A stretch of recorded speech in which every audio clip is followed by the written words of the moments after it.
नमस्कार साथियों, एग्जाम सारथी YouTube channel में आप सभी का स्वागत है। दोस्तों, बड़ी अपडेट आ रही है राजस्थान कर्मचारी चयन बोर्ड की तरफ से एलडीसी 2026 की वैकेंसी का जो नोटिफिकेशन है और जो पदों की संख्या है उनके बारे में ऑफिशियली जानकारी आ चुकी है। बोर्ड के चेयरमैन के द्वारा हमारे सोर्सेज से जो जानकारी हमें पहले मिली थी वो एकदम सटीक निकली। जैसा कि आपको पिछले वीडियो में बताया था कि 10,000 से ज्यादा पदों पर वैकेंसी निकली है और एग्जैक्ट नंबर भी अब आ गया है। 10,664 पदों के लिए एलटीसी की वैकेंसी आ रही है। साथ ही नोटिफिकेशन भी 15 तारीख को जारी हो जाएगा, ऐसी पूरी संभावना है, लगभग कंफर्म है। लेकिन ये बड़ी भर्ती आने से पहले ही विवादों में आ गई है। जी हाँ दोस्तों, और बहुत सारे ऐसे अभ्यर्थी होंगे, लाखों की संख्या में, हजारों की संख्या में होंगे, जो इस विज्ञप्ति के खिलाफ जो है कोर्ट में जाने की तैयारी कर रहे हैं। क्योंकि जैसे ही भर्ती के विज्ञापन की चीजें निकल करके सामने आई, उसमें ये बताया जा रहा है कि केवल सीईटी 2024 के कैंडिडेट्स जो हैं, जो उसमें क्वालिफाई हुए थे, उन्हीं को अलाउ किया जा रहा है और उसकी वैधता जो है 3 साल बताई जा रही है। और जो नई सीईटी है वो हुई नहीं, हालांकि साल में 2 बार सीईटी होना चाहिए था नियमों के मुताबिक, लेकिन सीईटी 2024 के बाद हुआ नहीं है। तो जो अभ्यर्थी, जो ऐसे स्टूडेंट्स हैं जो 12th 2025 में क्वालिफाई कर रहे हैं या किसी कारणवश वो सीईटी 2024 में अप्लाई नहीं कर पाए, उनको इस भर्ती में शामिल नहीं किया जा रहा है, तो वो पहले से ही बाहर है। और बहुत सारे ऐसे अभ्यर्थी भी थे जो सीईटी 2024 में इसलिए अप्लाई नहीं कर पाए क्योंकि उस समय जो सीईटी का नोटिफिकेशन निकला था, उसमें जो भर्तियां दी हुई थी, उसमें एलडीसी 2026 का जिक्र नहीं था, एलडीसी 2024-25 वाली भर्ती का ही जिक्र था। तो उसमें कहीं पे भी एलडीसी 2026 का जिक्र नहीं था, तो बहुत सारे कैंडिडेट्स ने ये सोचते हुए भी अप्लाई नहीं किया था कि इसमें वैकेंसीज कम है और भर्तियां है नहीं, इसलिए सीईटी भी नहीं दिया उन्होंने। अप्लाई कर दिया होगा, उसके बावजूद भी नहीं दिया। ऐसे भी बहुत सारे कैंडिडेट्स थे जो कम वैकेंसीज को देखते हुए अप्लाई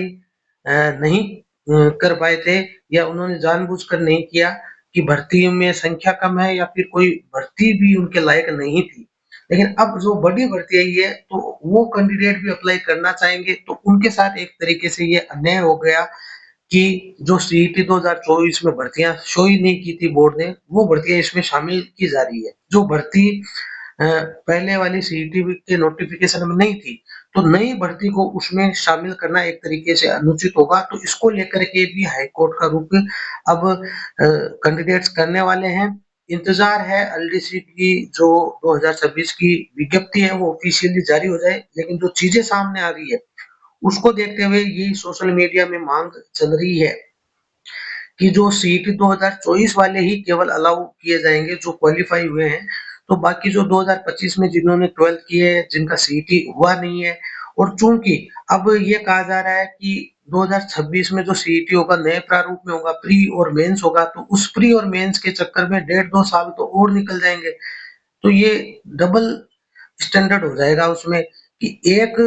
तो केवल एक परीक्षा, एक कैंडिडेट 2024 की एक परीक्षा पास करके सीधा भर्ती में एलिजिबल हो रहा है। दूसरा जो कैंडिडेट होगा वो दोनों दो दो परीक्षा पास करने के बाद एलिजिबल होगा। तो ये उस तरीके से भी अन्याय होगा अगर सीईटी 2026 इससे पहले करवा भी ली जाती है तो कहीं ना कहीं इसमें विसंगति देखने को मिल रही है भर्ती में। केवल सीईटी 2024 वालों को अलाउ किया जा रहा है और बाद में कोई सीईटी हुई नहीं है, तो या तो पहले सीईटी करवाई जाए 2026 की, और वो भी सिंगल एग्जाम के तहत, और फिर जो अभ्यर्थी है ज्यादा से ज्यादा बेरोजगारों को मौका मिलना चाहिए। इसके अलावा जो कई कारणों से सीईटी 2024 ना दे पाए उनको भी मौका मिलना चाहिए। तो चूंकि सीईटी 2024 के नोटिफिकेशन में ये भर्ती शामिल नहीं थी, तो हो सकता है कुछ नई भर्तियां भी सीईटी 2024 में शामिल कर दी जाए। तो ये पूरी तरीके से उन कैंडिडेट्स के लिए अनुचित होगा जो कि अनुचित, या ये कह सकते हैं इनजस्टिस होगा कि जिन्होंने एग्जाम क्वालिफाई नहीं कर पाए सीईटी 2024 का, या फिर जो इसलिए अप्लाई नहीं कर पाए या नहीं किया कि इसमें वैकेंसीज कम है। तो अब दोस्तों बात करते हैं कि जो नोटिफिकेशन आने वाला है उसमें कंफर्म जो पद हैं वो 10,644 है, जो कि आलोक राज जी ने खुद बता दिए हैं ऑफिशियली। और साथ के साथ इन्होंने कहा है कि नो चेंज इन एलडीसी भर्ती सिलेबस, जो कि हमने आपको प्रीवियस वीडियो में पहले ही बता दिया था कि सिलेबस में कोई भी चेंज नहीं आएगा। तो इसका जो सिलेबस है वो आप ऑनलाइन भी चेक कर सकते हैं, हमारे वीडियोस की लिस्ट में भी आपको देखने को मिल जाएगा। अब रही बात ऐसे जो अभ्यर्थी हैं जिन्होंने सीईटी 2024 में पार्टिसिपेट नहीं किया, फॉर्म ही नहीं भरा, या फिर सीईटी 2024 में 40% नहीं ला पाए, यानी कुल मिलाकर के सीईटी 2024 जिनके क्वालिफाई नहीं है, वो कैंडिडेट, और जो सीईटी 2024 के बाद में 25 में आई नहीं, 26 का वेट कर रहे हैं, लेकिन इस भर्ती में एलडीसी 2026 में सम्मिलित होना चाहते हैं, वो किस तरीके से हो सकते हैं? तो उसका तरीका यही है कि चूंकि सीईटी 2024 में ये वाली भर्ती शामिल नहीं थी, 2026 की कोई भी भर्ती शामिल नहीं थी, अब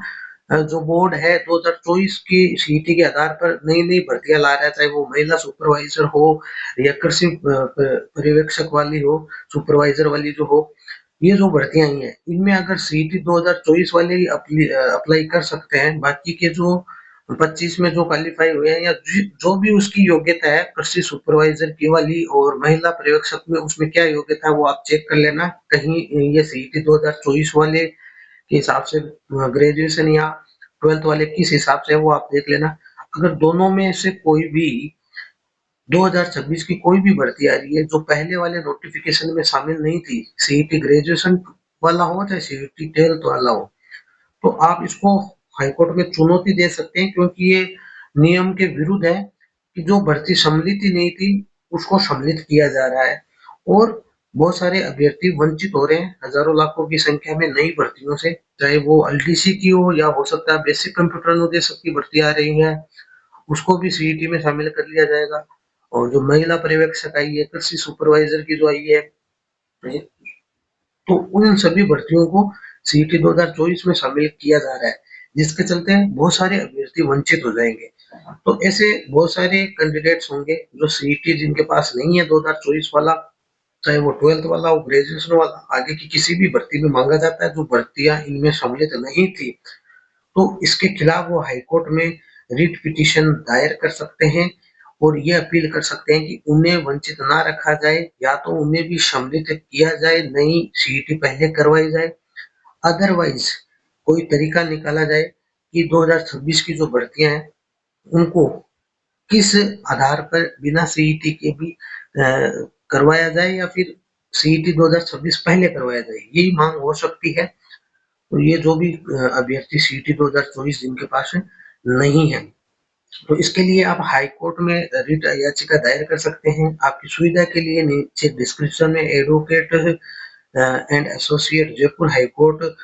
बेंच के व्हाट्सएप नंबर आपको दिए हुए हैं, इन पर जाकर के आप कांटेक्ट कर सकते हैं, मैसेज कर सकते हैं। इस मामले में सीईटी वाले मामले में एलडीसी 2026 की वैकेंसी हो या चाहे जो महिला सुपरवाइजर और अन्य जो कृषि पर्यवेक्षक वाली जो भी भर्ती आई है उसको लेकर के आप जिसमें भी सीईटी वाला अनिवार्य किया गया है, जिस भी भर्ती परीक्षा में या आगे आने वाली भर्तियों में किया जाता है, उनमें रिट याचिका अपनी जो पिटीशन है वो फाइल कर सकते हैं। तो दोस्तों वीडियो पसंद आया हो तो इसे शेयर करें, लाइक करें, साथ ही चैनल को सब्सक्राइब करें आगे की अपडेट के लिए। धन्यवाद।